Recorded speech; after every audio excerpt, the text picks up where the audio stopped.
Usa siya sa mga paboritong magtutudlo sa mga tinunan, partikular na sa isla sa Olango sa Lapu-Lapu City. Gihulagway siya nga usa ka buutan ug maluluyon nga magtutudlo. Pinaagi sa iyang pagpamaligya og mga gowns gamit ang social media platforms, nakatabang siya sa pagpaeskwela og mga tinunan. Og short trivia, aduna siya'y kapin sa 30 ka mga medyas nga iyang nakolekta ug adunay lain-laing kolor. Busa mga kapuso, let's get to know him more. Balik eskwela naman gyud mga kapuso, atong tan-awon kining mga efforts nga gihimo sa usa ka math teacher sa isla sa Olango sa Lapu-Lapu City. Doon na siya mga lakang nga giorganisar aron pagtabang sab sa uban nga mga kabatan-unan, labi na yung mga estudyante sa maong lugar. Daghang sab ni siya pasiaw nga gikalingawan sab sa ilang komunidad atong maila-ila ug makauban karong buntaga math teacher nga si Tito V. Opao. Mayong buntag, Sir Benson. Welcome sa GMA Regional TV Live. Yes, good morning po, Sir Nico, and mayong buntag sa kanatong tanan. Labi na gyud sa atong mga televiewers, sa atong mga kapuso. Mayong buntag, sir. First up lang, sir, kay basig malibog ang mga tao, sir. Kining Tito V. Opao, di man imong tinuod nga ngan, sir, no? Unsa man imong tinuod nga ngan, sir, ug ngano mang imo maning na-adapt o nagamit ni nga ning tawag sa imo, sir, Tito V. Opao? Ang ako ning tinuod nga, sir, is Robinson Amit Danyonya.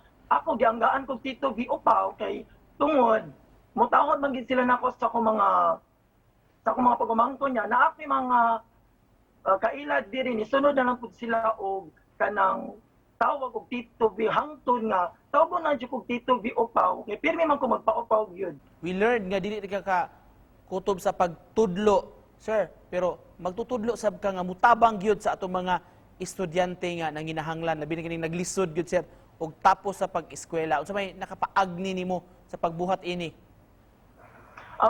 Usa sa nakapaagin ako is nagsugod siya last year before pandemic. Ana mo gupoy amiga good sir nga ang iyang anak niya apil umutya ng Pilipinas. So na-encourage ko nga mutabang sa akong mga estudyante in terms kay na ni-sponsor man siya na kog mga gown niya. Wala jud ka idea about gown niya. Nikalito mi siya padana ko. Ako ra siyang amiga from Texas, USA. Siya sige mo buhaton sir is tagaan ta kag mga gown niya, imong siya paabangan niya. Ang kita na bahala na kag unsaon nimo. So ni decide jud ko nga ang 50% ako gipalit og school supplies sa akong mga estudyante kay labi na gyud sir Nico nag-start ni last year during pandemic. Maluoy jud ko sa akong mga estudyante kay labi na mga yangongo sila mga ginikanan nga sir wa mi ballpen wa mi papel. So mao na lang to akong gibuhat nga lakang nga makaingon ko this is one way of extending my help sa akong mga parents and students. On a lighter note, Teacher Benson, we learned nga doon ako kay ubay-ubay nga collection sa socks, sir. Can you tell us the story about this? Pila naman ka-pairs, sir, imong gihuptan? Ay, dear sir Nico, una ako'y 39 kaparisan nga medyas. Kaya nagsugod pa na akong collection sa medyas 5 years ago. Kaya ka na naging mag-host-host ko the talent, sir ba? Iligyo ko medyas, kaya gawa sa volleyball player ko, is mag-medyasan ko, yung mag-host-hosted ko. Karon imbis akong medyas hindi palit 5, makuyawan naman lang ko nga dantag pila ka buwan, pila ka semana, nanay magpadana kong medyas nga mga friends na ako from other countries nga. O Sir Benson, mao na ni akong ipadani mo nga medyas. Unsay fulfillment para nimo, sir, nga nahatag sa imong kaugalingon kini imong pagtabang sa komunidad?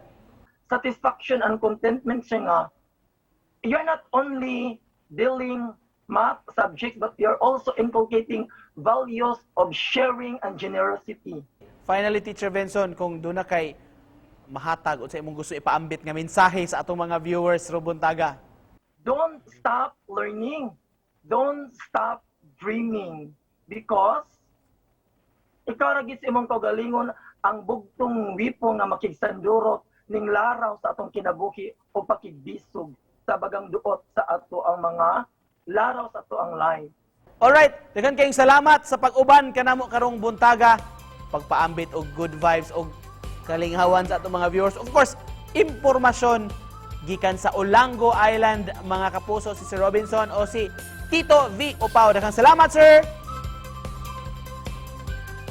Thank you so much, Sir Nico. Have a nice day.